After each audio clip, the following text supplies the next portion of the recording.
Haleluya. Shalom aleihim. Berjumpa lagi dengan saya pada perenungan hari ini tanggal 2 Januari 2023. Saudaraku yang terkasih, sudahkah kita mengucap syukur kepada Tuhan Allah kita di pagi hari ini dalam doa saudara? Dan sudahkah kita memberi senyuman dan sapaan kepada saudara-saudara kita? Mari kita awali perenungan pagi hari ini dengan tanda kemenangan kita. Dalam nama Bapa dan Putra dan Roh Kudus. Amin. Miliki kerendahan hati. Bacaan liturgi hari ini diambil dari 1 Yohanes 2 ayat 22 sampai dengan 28 dan Injil Yohanes 1 ayat 19 sampai dengan 18. Saudara-saudaraku yang terkasih di dalam kasih Kristus. Di zaman modern ini saudara, sangat langka sekali kita jumpai orang yang rendah hati saudara. Semua orang dirinya menganggap pintar, berkuasa, sok kaya saudara. Merasa dirinya pemimpin. Apa itu pemimpin saudara? Pemimpin adalah orang yang melayani saudara. Bukan minta dilayani. Pemimpin yang melayani berarti dia harus merendahkan hati untuk mau membungkuk melayani sesama. Sebagai orang percaya saudaraku yang terkasih yang mengikuti Kristus, karakter yang harus ada pada diri setiap kita adalah rendah hati. Rasul Yakobus menyampaikan, Allah menentang orang yang congkak, tetapi mengasihani orang yang rendah hati. Yakobus 4 ayat 6.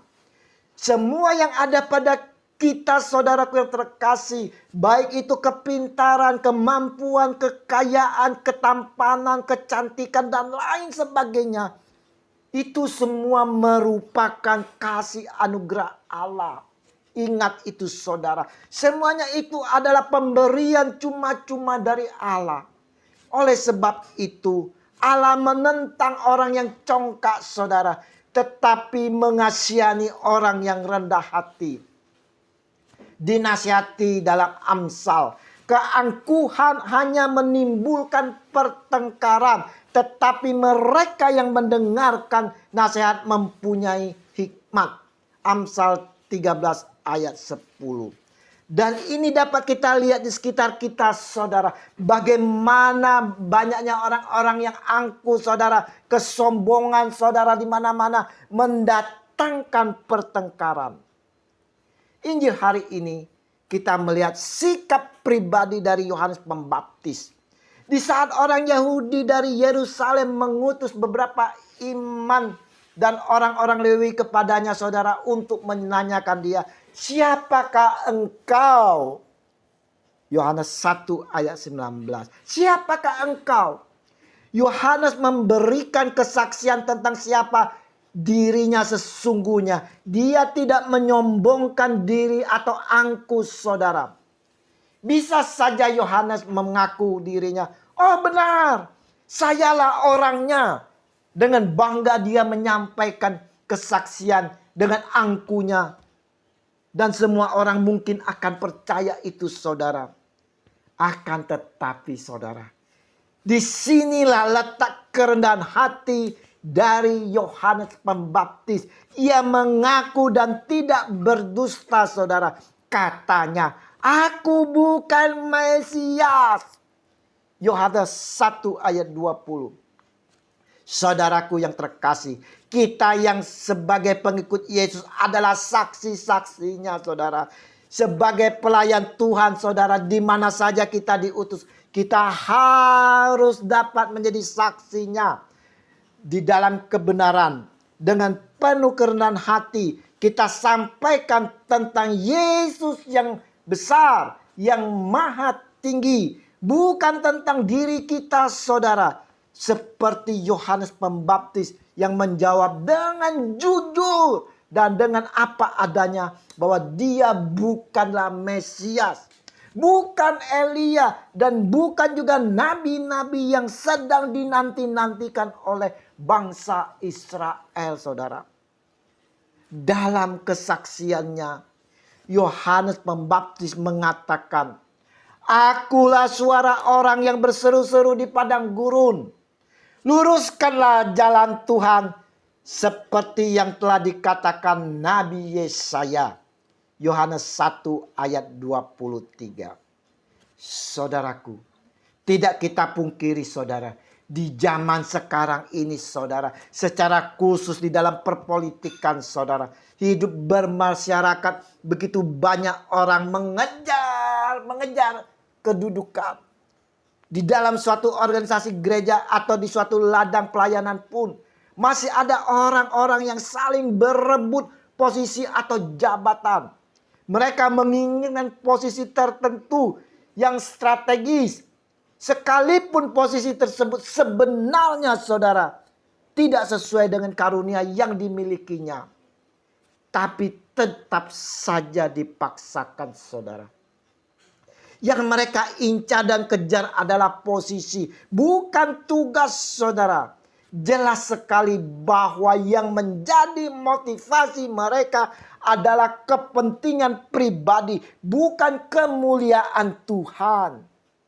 Bahkan tidak sedikit pada elit politik saudara, maupun pelayan-pelayan Tuhan yang saling menjatuhkan satu sama lain. Tujuannya adalah untuk kemegahan diri sendiri. Tidak demikian halnya dengan Yohanes Pembaptis yang kita lihat di dalam bacaan Injil hari ini saudara.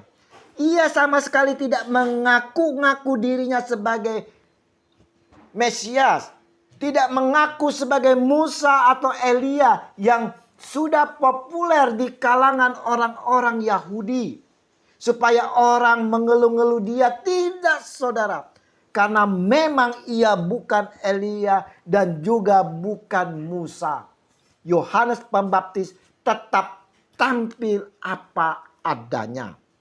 Sekarang saudara, bagaimana dengan diri kita saat ini? Adakah kita seperti mereka di luar sana saudara yang mengejar kedudukan, jabatan karena kepentingan pribadi? Mau memimpin tapi tak mau melayani. Adakah kerendahan hati pada kita seperti Yohanes Pembaptis saudara? Perenungan hari ini mau mengajak kita semua untuk mau belajar dan mau seperti Sang Maha Guru kita, Sang Junjungan kita, Yesus Tuhan. Seperti yang dikatakan oleh Tuhan kita sendiri. Dan belajarlah padaku, karena aku lemah lembut dan rendah hati, dan jiwamu akan mendapat ketenangan. Matius 11 ayat 29. Kita tak perlu iri atau dengki atas prestasi orang lain saudara. Kita telah dipercaya Tuhan dengan karunia kita yang berbeda-beda untuk saling melengkapi dan saling membangun dalam pelayanan. Kita harus mensyukuri apa yang ada pada diri kita. Tetaplah menjadi diri kita sendiri dan kerjakan sesuai dengan porsi kita masing-masing saudara. Karena Tuhan menciptakan kita istimewa saudara. Dan yang terutama adalah tetap rendah hati. Mari di awal tahun yang baru ini kita mau berkomitmen saudara untuk dapat memiliki kerendahan hati. Memiliki motivasi yang benar dalam setiap melayani Tuhan. Dan jauhkan dari kita akan kepentingan-kepentingan pribadi. Kita mau siap melayani Tuhan dengan penuh kerendahan hati. Tuhan Yesus, jauhkan dari kami segala kesombongan, keangkuhan maupun tinggi hati. Jadikan kami pelayan-Mu yang penuh kerendahan hati. Biarlah Roh Kudus yang memampukan kami semua untuk dapat menjadi rendah hati. Demi Kristus Tuhan kami. Amin. Dalam nama Bapa dan Putra dan Roh Kudus. Amin. Shalom aleichem.